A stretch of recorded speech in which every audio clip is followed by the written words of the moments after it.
Gracias. Como le platicamos al inicio del programa, está con nosotros Juan José Rodríguez Prats, uno de los políticos emblema de este país, uno quizá de los políticos que más conoce lo que pasa, por supuesto, la política mexicana. Mi querido Juan José, me da gusto saludarte, bienvenido. Mi querido Ricardo, tú siempre tan amable, me pones en un compromiso para responder a esas expectativas.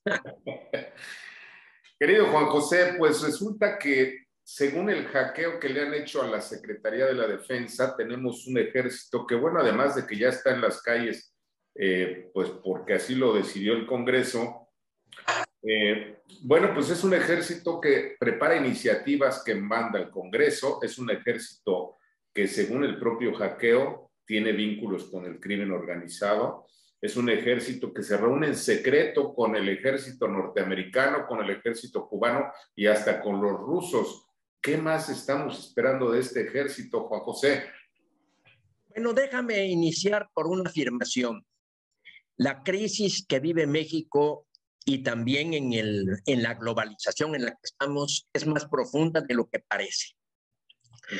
O sea, hay síntomas sumamente alarmantes, pero yo veo también muy endeble a toda la clase política, muy falta de ideas. Aquí sí, como dijera Manuel Gómez Morín, que nunca falten motivos espirituales a nuestra lucha política. Yo haría una reflexión. En primer lugar, cuando yo estudié Derecho, los artículos transitorios eran, como su nombre lo indica, después de una reforma, una recomendación o sugerencias para dar el tránsito. Aquí se modifica la Constitución con un transitorio que va a durar 10 años.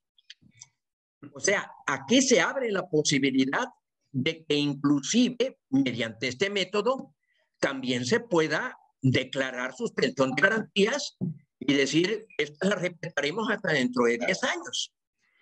Yo sí creo que hay una grave crisis, pero lo que debió haber procedido es el artículo 29, que es suspensión de garantías. Y se me dirá que no están suspendidas las garantías. Sí, hay muchas zonas de México en que las garantías están suspendidas, pero no por el Estado, sino por el crimen organizado. Claro. Entonces, sí, yo veo muchísimos retos, muchísimos desafíos. Sinceramente, me faltan respuestas.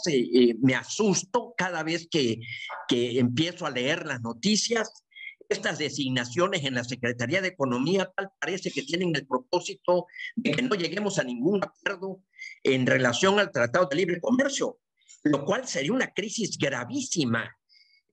Inclusive yo siento que este muchacho Alejandro Encinas ni siquiera habla el inglés, entonces imagínate ir a negociar con un traductor. No sé si Raquel Buenrostro también lo tenga, y las funciones al ejército son espeluznantes.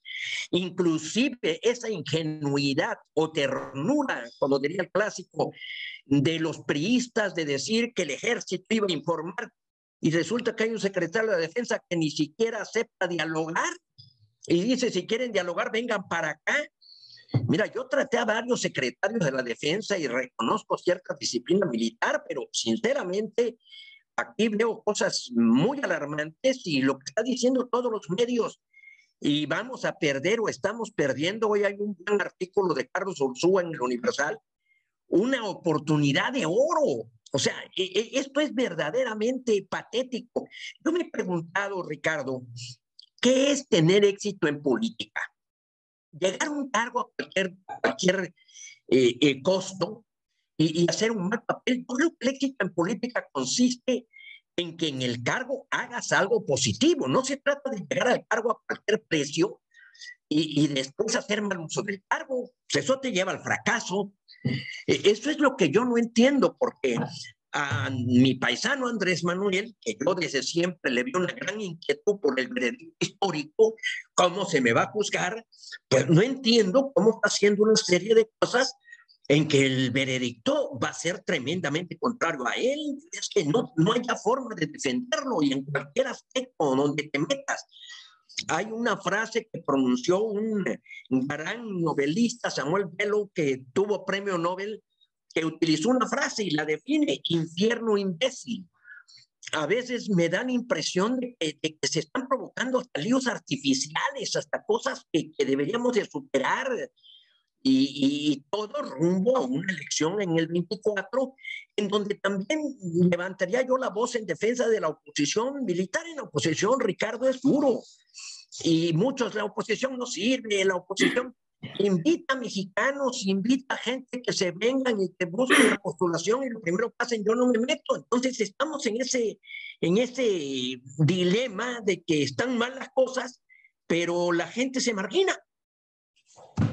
No sé, querido Juan José, por lo que estamos viendo a través de las filtraciones, insisto, y del hackeo, ¿quién manda en México, el ejército o el presidente?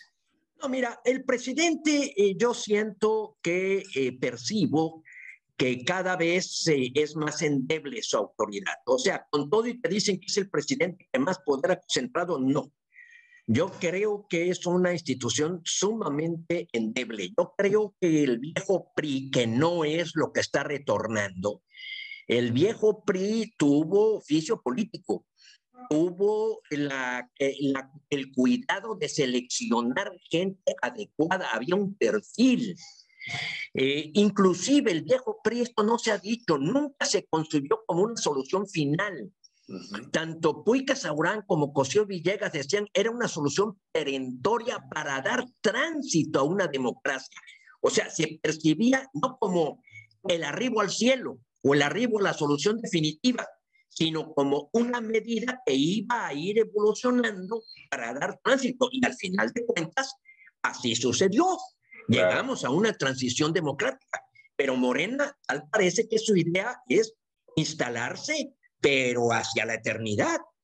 Y entonces Andrés Manuel, que es un hábil manejador del poder, dice, bueno, ¿en qué fuerza me puedo apoyar si mi economía me está yendo mal? Si me estoy peleando con mis vecinos, si a su vez y en salud también me están pasando la factura, pues definitivamente ha creído él que la fuerza más confiable pues es el ejército. Y eso me parece tremendamente peligroso. Si nos permites, Juan José, se nos terminó el tiempo de este primer bloque. Vamos a una pausa. No se vaya, tenemos más.